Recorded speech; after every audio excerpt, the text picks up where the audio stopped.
So I guess this is a result of globalization that you can find Coca-Cola tins on top of the Everest and Buddhist monk in Monterey. And so I just came 2 days ago from the Himalayas to your kind invitation, so I would like to invite you also for a while to the Himalayas themselves. And to show the place where meditators like me, who began with being a molecular biologist in Pasteur Institute and found their way to the mountains. So these are a few images I was lucky to take and be there. This is the Mount Kailash in eastern Tibet, wonderful setting. This is from Marlborough country.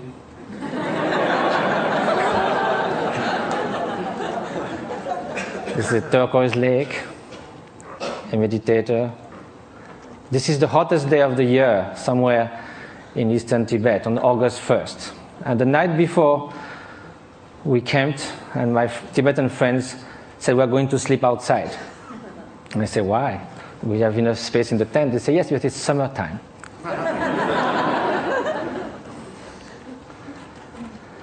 So now we are going to speak of happiness. As a Frenchman, I must say that there are a lot of French intellectuals that seems happiness is not at all interesting. I just wrote an essay on happiness, and there was a controversy, and someone wrote an article saying, don't impose on us the dirty work of happiness. We don't care about being happy. We need to live with passion. We like the ups and downs of life. We like our suffering because it's so good when it ceases for a while. This is what I see from the balcony of my hermitage in the Himalayas. It's about 2 meters by 3, and you are all welcome anytime. Now let's come to happiness, or well-being. And first of all, despite what the French intellectuals say, it seems that no one wakes up in the morning thinking, may I suffer the whole day. Which means that somehow, consciously or not, directly or indirectly, in the short and the long term, whatever we do, whatever we hope, whatever we dream, somehow is related to a deep, profound desire for well-being or happiness. As Pascal said, even the one who hangs himself somehow is looking for a cessation for suffering. He finds no other way. But then if you look in the literature, East and West, you can find incredible diversity of definition of happiness. Some people say can only be lived in remembering the past, imagining the future, never in the present. Some people say happiness is right now, is the quality of the freshness of the present moment. And that led to Henri Bergson, the French philosopher, to say all the great thinkers of humanity have left happiness in the vague, so that they could define, each of them could define in their own terms. Well, that will be fine if it was just a secondary preoccupation in life. But now, if it is something that's going to determine the quality of every instant of our life, then we better know what it is, have some clearer idea. And probably the fact that we don't know that is why so often, although we seek happiness, it seems we turn our back to it. Although we want to avoid suffering, it seems we are running someone towards it. And that also comes from some kind of confusions. One of the most common ones is happiness and pleasure. But if we look at the characteristic of those two, pleasure is contingent upon time, upon its object, upon the place. It is something that changes of nature. Beautiful chocolate cake, first serving is delicious, second one, not so much, then we feel disgust. That's the nature of things. We get tired. I used to be a fan of Bach. I used to play it on the guitar. I can hear it 2, 3, 5 times. If I had to hear it 24 hours non-stop, it might be very tiring. If you are feeling very cold, you come near a fire, it's so wonderful. Then after some moments, you just go a little back and then it starts burning. it sort of uses itself as you experience it. And also, again, it can also, it's something that it is not something that is radiating outside. Like, you can feel intense pleasure, and some others around you can be suffering a lot. Now, what then will be happiness? And happiness, of course, is such a vague word. So let's say well-being. And so I think the best definition, according to the Buddhist view, is that well-being is not just a mere pleasurable sensation. It is a deep sense of serenity and fulfillment, a state that actually pervades and underlies all emotional states and all the joys of sorrows that can come one's way. Well, that might be surprising. Can we have this kind of well-being while being sad? In a way, why not? Because we are speaking at a different level. Look at the waves coming near the shore. When you are at the bottom of the wave, you hit the bottom. You hit the solid rock. When you are surfing on the top, you are all elated. So you go from elation to depression. There's no depth. Now, if you look at the high sea, there might be beautiful, calm ocean like a mirror. There might be storms, but the depth of the ocean is still there, unchanged. So now, how is that? It can only be a state of being, not just a fleeting emotion, sensation, even joy that can be the spring of happiness. But there's also wicked joy. You can rejoice in someone's suffering. So now, how do we proceed in our quest for happiness? Very often, we look outside. We think that if we could gather this and that, all the conditions, something like we say, everything to be happy, to have everything to be happy, that very sentence already bears the doom of destruction of happiness. To have everything. If we miss something, it collapses. And also when things go wrong, we're trying to fix things outside so much. But our control on the outer world is limited, temporary, and often illusory. So now look at the inner conditions. Aren't it stronger?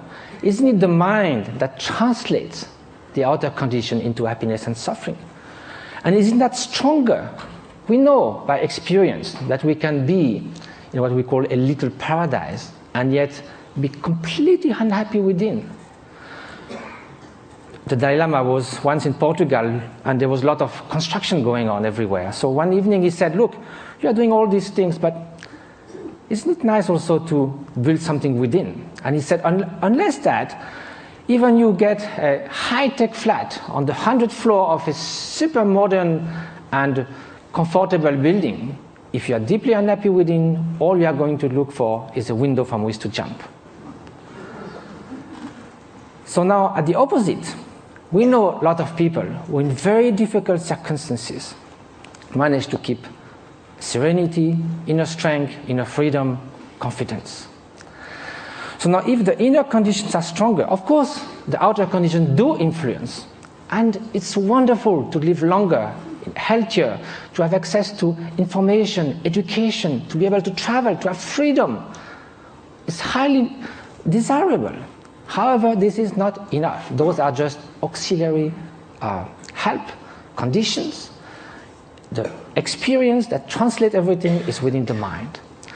So then when we ask oneself how to nurture the conditions for happiness, the inner conditions, and which are those which will undermine happiness.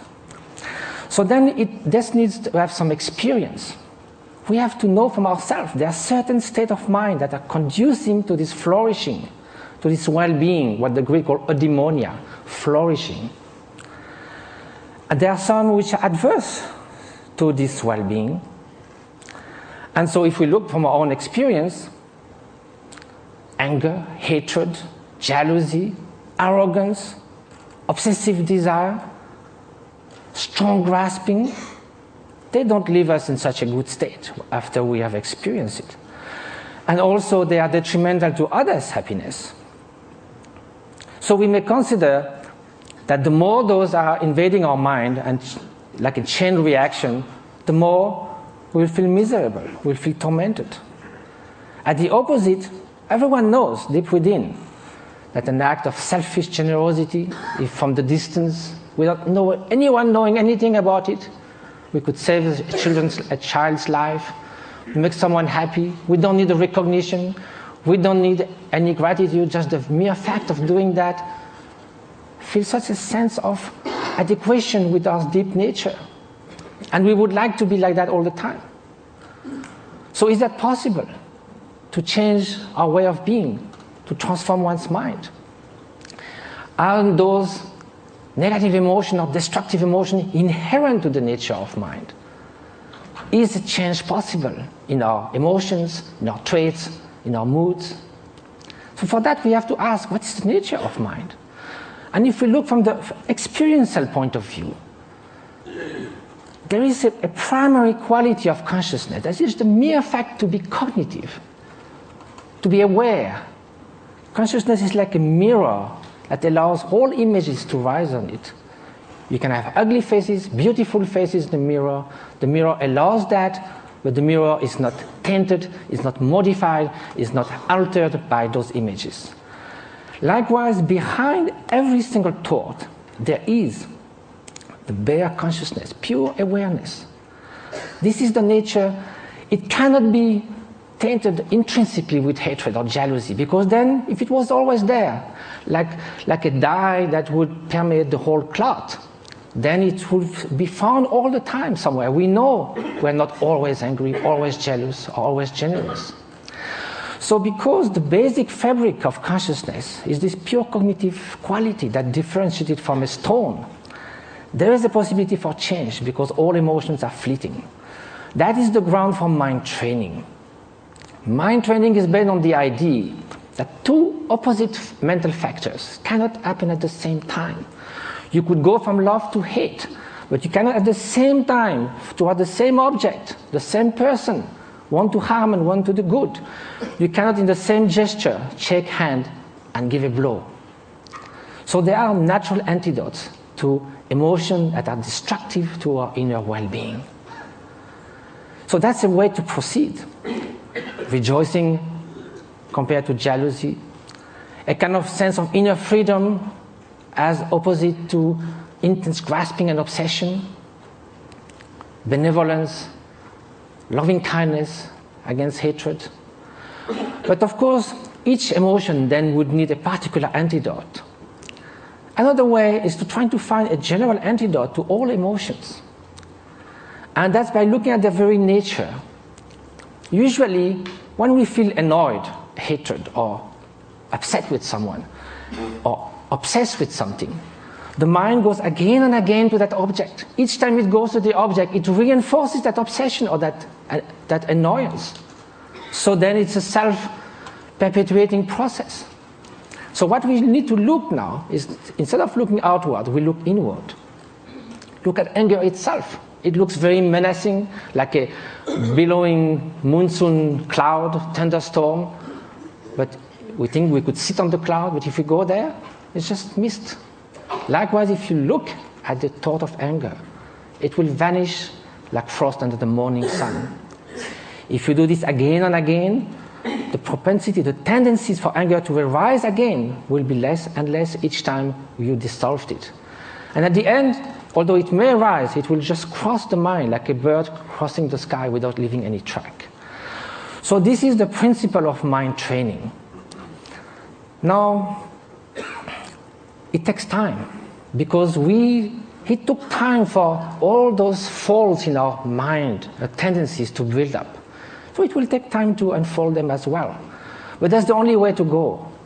Mind transformation. That is the very meaning of meditation. It means familiarization with a new way of being, new way of perceiving things, which is more in adequation with reality, with interdependence, with the stream and continuous transformation which our being and our consciousness is. So the interface with cognitive science, since we need to come to that, and what was the subject of we have to deal in such a short time, with brain plasticity. Brain was thought to be more or less fixed. All the neuronal connection in numbers and quantities were thought till the last 20 years, thought to be more or less fixed when we reach the adult age. Now recently it has been found that it can change a lot. A violinist, as we heard, we have done 10,000 hours of violin practice. Some area that controls the movements of fingers in the brain change a lot. Increase and reinforcement of the synaptic connections. So can we do that with human qualities, with loving kindness, with patience, with openness? So that's what those great meditators have been doing.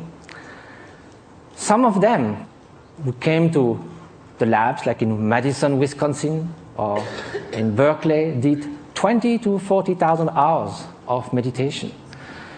They do like 3 years retreat where they do meditate 12 hours a day, and then the rest of their life they would do that 3-4 hours a day. They are real Olympic champions of mind training.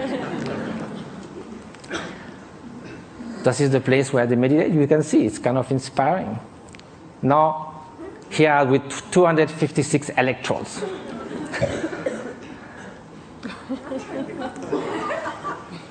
So what did they find? Of course, same thing, the scientific embargo. A paper has been submitted to Nature. Hopefully it will be accepted. It deals with the state of compassion, unconditional compassion. We ask meditators who have been doing that for years and years and years to put their mind in a state where there's nothing but loving kindness, total availability to sentient being. Of course, during the training, we do that with objects. We think of people suffering, we think of people we love.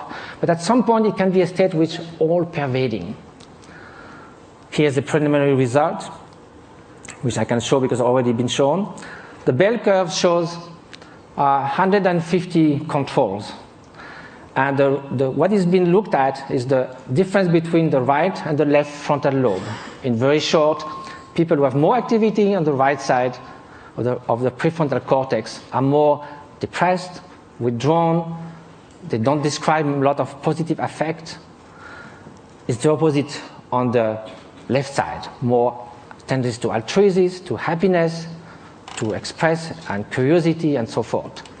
So there's a basic line for people, and also it can be changed. If you see a comic movie, you go more to the left side. If you are happy about something, you go more to the left side. If you have a bout of depression, you go to the right side. Here, the minus 0.5 is a 4 standard deviation of a meditator who meditates on compassion. It's something that is totally out of the bell curve. So I have no time to go into all the different scientific results. Hopefully they will come. But they found that this is after 3.5 hours in a fMRI. It's like coming out of a space ship. Also, it has been shown in other labs, for instance, Paul Ekman's labs in Berkeley, that some meditators are able also to control their emotional response more than it could be taught. Like the startle experiments, for instance. If you sit a guy on a chair with all this kind of apparatus measuring your physiology, and there's kind of a bomb that goes off. It's a so instinctive response that in 20 years, they never saw anyone who would not jump. Some meditators, without trying to stop it, but simply by being completely open, thinking that that bang is just going to be just a small event, like a shooting stars, they're able not to move at all. So the whole point of that is not sort of to make like a circus thing of showing exceptional beings who can jump or whatever. It's more to say that mind training matters. That this is not just a luxury. This is not a supplementary vitamin for the soul. This is something that's going to determine the quality of every instant of our life. We are ready to spend 50 years achieving education. We love to do jogging, fitness. We do all kinds of things to remain beautiful. Yet, we spend surprisingly little time taking care of what matters most, the way our mind functions, which again is the ultimate thing that determines the quality of our experience. Now, compassion should also be put in action. That's what we try to do in different places. Just this one example is worth a lot of work. This lady with bone TV left alone in a tent was going to die with her only daughter. 1 year later, how she is. Different schools and clinics we've been doing in Tibet. And just I leave you with the beauty of those looks that tells more about happiness that I could ever say. And jumping monks of Tibet. Flying monks.